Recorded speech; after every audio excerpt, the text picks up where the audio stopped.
हाँ जी गाइज, तो हम सेकंड क्लास की बात करते हैं। आज नेक्स्ट क्लास हमारी क्या करने वाले हैं सर? आज हम वही अपनी पहले पुरानी क्लास को कंटिन्यू रखेंगे जिसमें हमने 10 क्वेश्चंस कर लिए थे 1 मार्क्स वाले, है ना।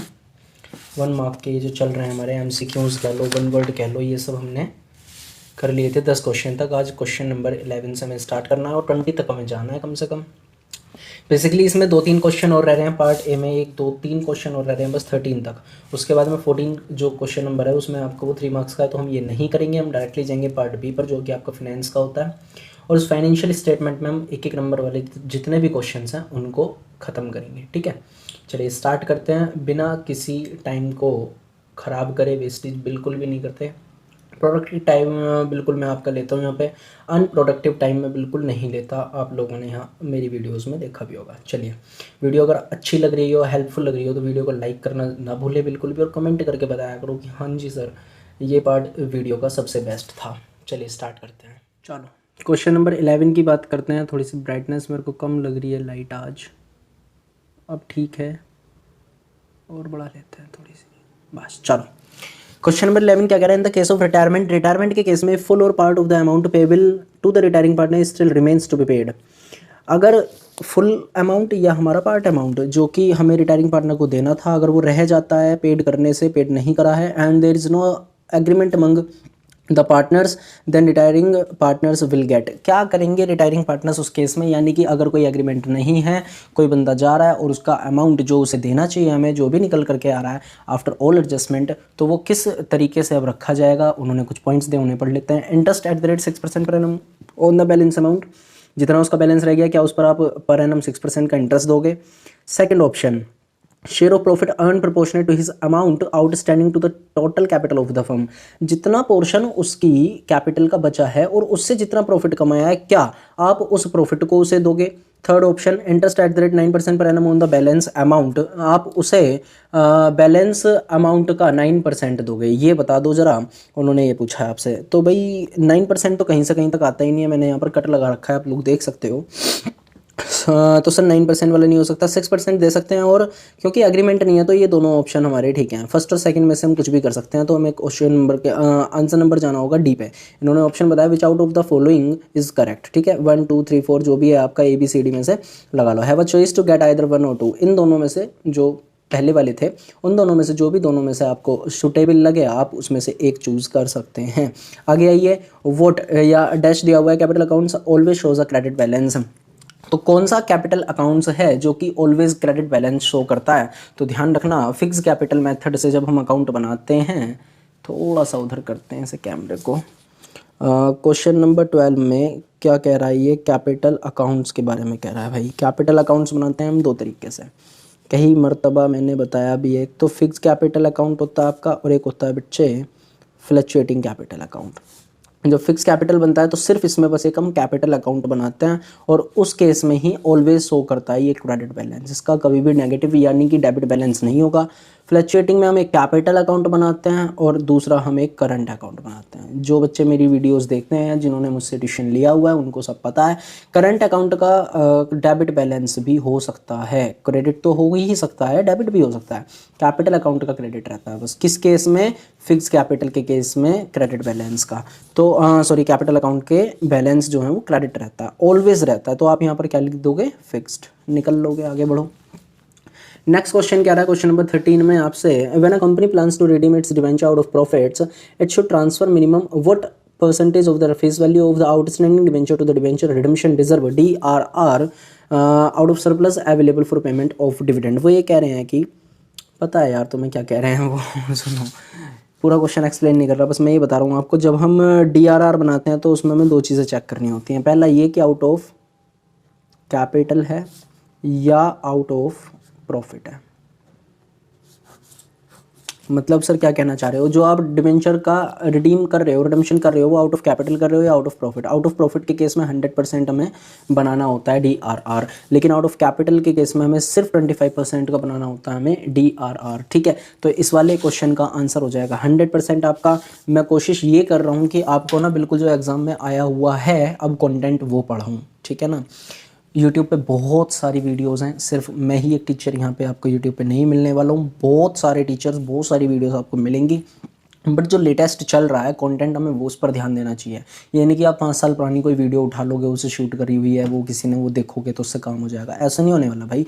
अब करंट ईयर 2021 में आपका मार्च में पेपर होगा, या मतलब खैर अब तो पेपर और मतलब डिले कर दिए हैं इन्होंने कि भाई बाद में होंगे, पोस्टपोन कर दिए हैं, तो जब भी होगा। लेकिन उसके अकॉर्डिंग हमें चलना किसके अकॉर्डिंग होगा? लास्ट ईयर वाले एग्जाम के अकॉर्डिंग जो मैं चल रहा हूँ, ठीक है। तो अभी प्रयास मेरा यही है कि हम पहले इसे कंप्लीट करें एंड देन हम जाएंगे सैम्पल पेपर्स की तरफ, उन्हें सॉल्व करेंगे, तो उससे ना हमें एक स्कोरिंग मिल जाएगी अपनी की भी हमें, हम कहाँ तक हमारा लेवल है। चलो आगे बढ़ते हैं, एक एक नंबर के क्वेश्चन और ढूंढते हैं। एग्ज़ाम के बिल्कुल एंड में जा रहे हैं हम, पार्ट बी में पहुँच गए हम। देखो आप पार्ट बी में हैं हम बिल्कुल यहाँ पर। पार्ट बी क्या कह रहा है? एनालिसिस ऑफ फाइनेंशियल स्टेटमेंट में क्वेश्चन नंबर 23। बिल्कुल थका हुआ हूँ मैं आज, लेकिन काफ़ी दिन हो गए वीडियोस नहीं डल रही है। फिर बच्चों के मैसेज आ रहे थे कि सर रेगुलर डाल लीजिए वीडियो। बिल्कुल मैंने कहा यार रेगुलर करते हैं काम को, क्योंकि मुझे भी अच्छा नहीं लग रहा कि यार मैं 2 दिन या 3 दिन गैप लेकर के वीडियो डाल रहा हूँ, बिल्कुल भी नहीं। मैं चाहता हूँ खुद की पर डे मैं एक वीडियो आपको दे दूँ ताकि आपकी स्टडी रेगुलर होती रहे, लेकिन यार ऑफिस में भी काम होता है, आके थक भी जाते हैं, बहुत चीज़ें हैं, मतलब सेटअप भी नहीं हो पा रहा था। खैर अब से कंटिन्यू की कोशिश करूँगा। आइए question number 23। The quick ratio of a company is 0.75 is to 0.50. Will credit purchase of the goods 10,000 increase, decrease or not change in the ratio? Give reasons in the support of your answer. वो ये कह रहा है quick ratio है, company ने maintain कर रखा है। जो भी क्वेश्चन आ रहे हैं आपके समझ में अच्छी बात नहीं आ रहे हैं तो भाई बता देना, कमेंट कर देना। Quick asset upon current liability, ये होता है क्विक रेशियो का आपका फॉर्मूला। क्विक रेशियो का formula quick assets upon current liabilities, ठीक है। Quick asset upon current liabilities उन्होंने कितनी दी हुई है? 0.75 अपॉन दिया हुआ है 0.50, ठीक है। तो इसे हम एज्यूम कर सकते हैं 75,000 और 50,000, ठीक है। ओके सर, क्या बोला इन्होंने कि ये डिक्रीज होगा इस ट्रांजेक्शन की वजह से, इंक्रीज होगा या कोई चेंज नहीं होगा? तो भैया ट्रांजेक्शन पढ़ो। Will credit purchase of goods 10,000 rupees के क्रेडिट परचेज करें। क्या एंट्री बनेगी इस चीज़ की? क्रेडिट जब हम परचेज करते हैं गुड्स तो हमारे पास में आ रहा है माल, यानी कि what comes in will be debit, purchase debit होगा, और क्रेडिट क्या होगा हमारा? वो सप्लायर जिससे हमने उधार माल खरीदा है। उधार माल जिससे हमने खरीदा है उसे क्रेडिटर्स बोलते हैं। क्रेडिटर्स हमारा क्या हो गया यहाँ पे आके? क्रेडिट। तो परचेज क्या हो रही है? डेबिट, यानी कि परचेज क्या होती है हमारी? इन्वेंट्री। इन्वेंट्री मैंने क्यों लिखा? क्योंकि मुझे एक चीज़ समझानी है, करंट एसेट।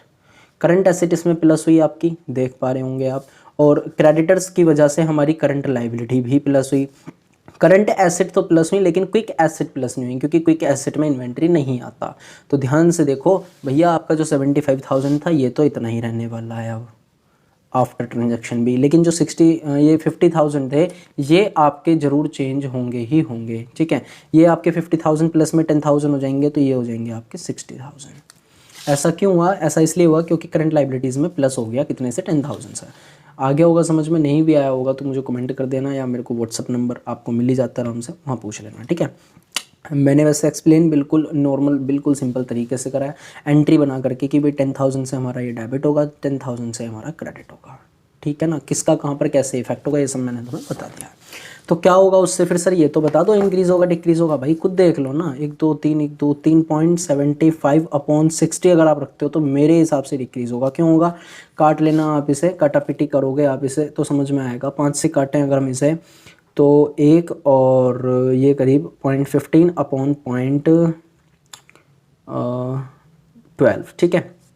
इतना बच कर के आ रहा है, जबकि मैं इसे अगर काटूं, पॉइंट में मत जाओ बाद में दिक्कत आएगी। काम करते हैं 3 5 जा 15 और 3 4 जा, ठीक है। ये आ रहा है 5/4। इसे अगर आप और मतलब इसे आप अगर कट करोगे तो जो आंसर आएगा वो आपका डिक्रीज में ही आने वाला है। यहाँ पे 75 अपॉन में 50 को आप सॉल्व करोगे तो वो ऊपर आने वाला है, ये आपका नीचे ही आएगा, ठीक है। बिल्कुल आप इसे एक न्यूमेरिकल फॉर्म में, यानी कि मैथमेटिकल तरीके से आप इसे फॉलो करोगे थोड़ा सा, जिस भी बच्चे को आती होगी, ठीक है, तो वो हो जाएगा, कोई दिक्कत नहीं है। इसमें ये डिक्रीज आएगा आपका आंसर। आया क्यों? इन्होंने रीज़न भी मांगा हुआ है, give reason in support of your answer में इन्होंने रीज़न भी मांगा हुआ है आपसे, तो आप इनका रीज़न देंगे। रीज़न में क्या लिखोगे? इसमें आप सीधी सी बात लिख दोगे, current liabilities will increase with no change in quick assets. आप ऐसी वाली ये वाली लैंग्वेज लिखोगे, current liabilities will increase with no change in quick assets, ठीक है। ये लैंग्वेज आप लिखोगे, कहानी खत्म। आगे बढ़ते हैं। Employ benefit expenses includes what, bonus, depreciation या इनकम टैक्स। वो ये कह रहा है एम्प्लॉय बेनिफिट एक्सपेंसेस कहाँ इंक्लूड, मतलब इन तीनों में से कौन सा पॉइंट इसका है एम्प्लॉय बेनिफिट एक्सपेंसेस का। सरल शब्दों में एम्प्लॉय बेनिफिट एक्सपेंसेस आपका हेड है, मेन हेड है, बल्कि कहाँ का, SOPL का, ठीक है। हम मेरे इंस्टीट्यूट में तो खैर बच्चे से कुछ बड़ा खतरनाक बोलते थे, वो क्या बोलते हैं मैं नहीं बता सकता आपको, और गर्ल्स ही बोलती थी। खैर आगे बढ़ते हैं। यहाँ पे एम्प्लॉयज़ बेनिफिट एक्सपेंसेस में क्या इंक्लूड होगा, आपका बोनस, क्योंकि डेप्रिसिएशन आपका फाइनेंस कॉस्ट होता है, इनकम टैक्स आपका सबसे लास्ट में आता है, तो ये कहीं से कहीं तक नहीं जाने वाला, बोनस आएगा इसमें।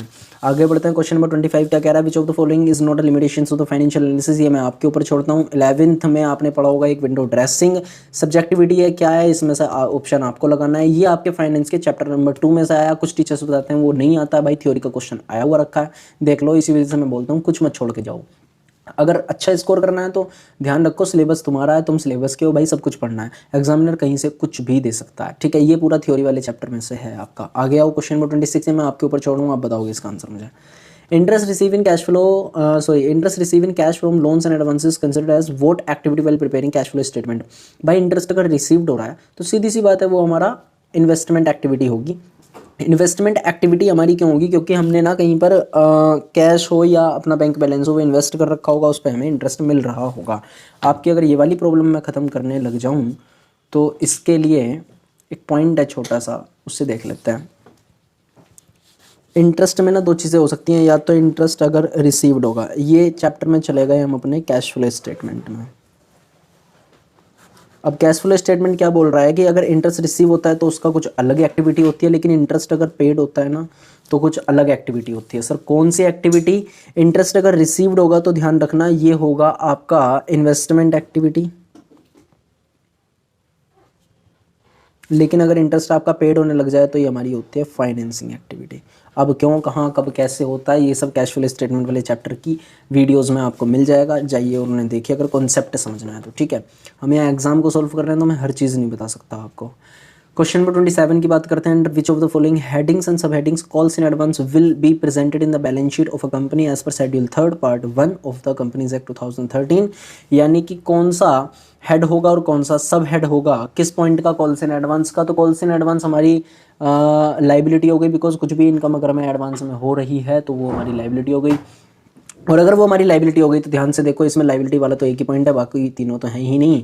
तो ध्यान रखना MCQs में कुछ ट्रिक्स भी लेकर के चलना। शेयर कैपिटल हो नहीं सकता, शेयर एप्लीकेशन में नहीं, पेंडिंग अलॉटमेंट ये हमारे सिलेबस में ही नहीं है भाई। रिजर्व एंड सरप्लस मतलब ही नहीं होता, क्योंकि ना तो ये रिजर्व है ना ये सरप्लस है। ये है कॉल्स इन एडवांस, यानी कि पैसा मिल जाता है जब हमें एडवांस में, तो वो हमारी करंट लाइबिलिटी ही होगी। आगे बढ़ते हैं। List any two items that may be presented in other current liabilities in the balance sheet of a company as per schedule 3 part 1 of the companies act 2013। बोला इन्होंने अदर करंट लाइबिलिटीज़ में ऐसे कोई दो हेड बता दो जो हम तुम्हें मान लें कि कुछ आता है। क्वेश्चन नंबर 28 ही है, OCL पूछ रहा है हमसे। अदर करंट लाइबिलिटीज़ के लिए सबसे पहला जो पॉइंट है बहुत आसान सा, वो लिखो आप इसमें आउटस्टैंडिंग एक्सपेंसेस, ठीक। दूसरा लिखो आप इसमें अनपेड डिविडेंड, मुझे याद होते तो मैं ये लिख के आता। और अगर ट्रिकी अप्रोच की बात करूँ तो एक तो आंसर हमारे क्वेश्चन में ही है, अभी था ना वो कॉल्स इन एडवांस वाला, उसे ले लो। अभी तो बताया था मैंने करंट लाइबिलिटी होती है, और करंट लाइबिलिटी में भी कौन सी लाइबिलिटी, अदर करंट लाइबिलिटी। और लिख लो एक और याद आ रहा है, इनकम कोई भी अगर हमें रिसीव्ड होती है इन एडवांस, इनकम अगर हमें रिसीव्ड होती है इन एडवांस तो वो भी हमारा करंट लाइबिलिटी होगी, करंट में भी अदर करंट लाइबिलिटी होगी। Next and I think last, yes last question की तरफ बढ़ते हैं। While preparing cash flow statement will cash withdrawal from bank result into inflow outflow no flow of the cash, give reason in support of your answer. तो कोई खास question नहीं है ये, खैर एक नंबर में आया है तो बकवास क्वेश्चन, बिल्कुल बहुत सिंपल। करना क्या है सर, करना कुछ नहीं है। एक बात बताओ, कैश अगर हमने निकाला बैंक से तो एंट्री करते हो आप कैश डेबिट टू बैंक, और जब एंट्री आपने करी है कैश डेबिट टू बैंक तो सीधी सी बात है आपका कैश प्लस हुआ, बैंक माइनस हुआ। बट ये प्लस माइनस हो तो एक मेन ही हेड मेरा है जिसका नाम होता है हमारा क्या, कैश एंड कैश इक्विवेलेंट्स। तो उस पर तो घंटा भी इफेक्ट नहीं पड़ा भाई। अब जब उस पर इफेक्ट ही नहीं पड़ रहा तो सीधी बात है नो फ्लो ऑफ कैश लिखोगे निकल लोगे। Give reasons in support of your answer, अपने आंसर के सपोर्ट में आपको कुछ रीजन देना है तो सीधी बात है यार लिख दो ना, there will be no flow of this transaction या बिकॉज ऑफ दिस ट्रांजेक्शन। खत्म हो गई है चीज़ यहाँ तक। हमने अपने MCQs निपटा लिए हैं आज, ठीक है। आगे हम जो बात करेंगे वो आपके 3 मार्क्स वाले क्वेश्चंस के बारे में बातचीत करने वाले हैं नेक्स्ट वीडियो से। हमने यहाँ एक एक नंबर के क्वेश्चन को उड़ा दिया है फ़िलहाल। कहाँ है सर, ये यहाँ से स्टार्ट है आपके क्वेश्चन नंबर 14 से, जो 3 मार्क्स वाले क्वेश्चन है। चलो भाई, वीडियो कैसी लगी ये ज़रूर बता देना मुझे, और अगर आपको लगती है कि हाँ भाई ये हेल्पफुल है, या सर जो आपके एफर्ट्स हैं वो ठीक है, हमारे लिए थोड़ा भी कुछ हमें सपोर्ट मिल रहा है उससे, तो प्लीज़ लाइक भी कर देना और फीडबैक ज़रूर दिया करो यार, चाहे तो कमेंट करके बता दो, चाहे व्हाट्सएप पे मैसेज कर देना। चलो मिलते हैं आपसे नेक्स्ट वीडियो में, थैंक यू।